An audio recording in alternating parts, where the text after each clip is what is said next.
আজ থেকে 1400 বছর আগে হযরত মুহাম্মদ সাল্লাল্লাহু আলাইহি সাল্লাম গাজওয়াতুল হিন্দ যুদ্ধের ভবিষ্যৎবাণী করে গেছেন, যা হবে পৃথিবীর সবচেয়ে বড় ধর্মযুদ্ধ।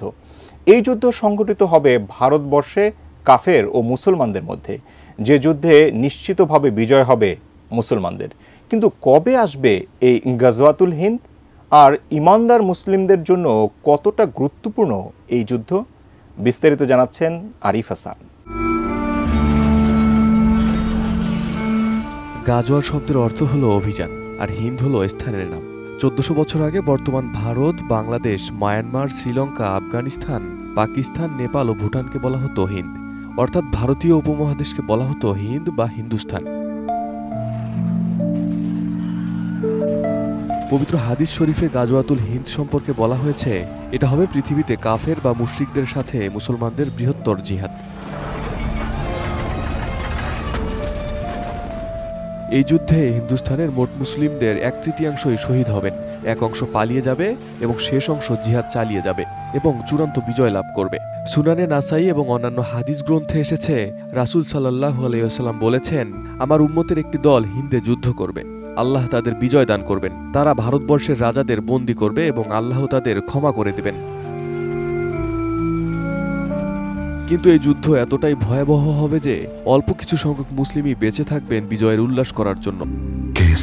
শেকড় থেকে শিখরে। অন্য বর্ণনায় আছে, গাজওয়াতুল হিন্দ হিন্দুস্তানের চূড়ান্ত যুদ্ধ।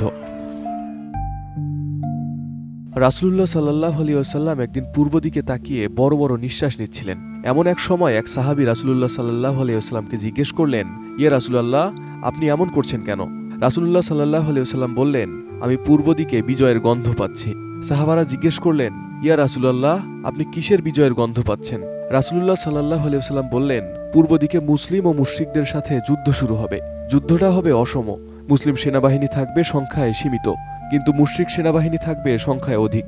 ওই যুদ্ধে মুসলিমরা এত বেশি মারা যাবে যে রক্তে মুসলিমদের পায়ের টাকনু পর্যন্ত ডুবে যাবে।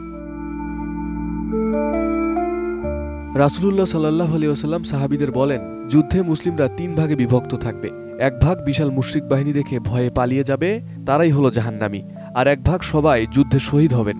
শেষ ভাগ আল্লাহর উপর ভরসা করে যুদ্ধ চালিয়ে যাবে এবং শেষ পর্যন্ত জয়লাভ করবেন।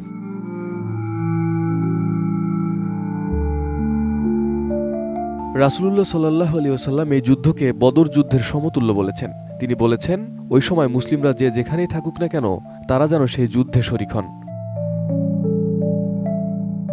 Arif Hasan, ATN news.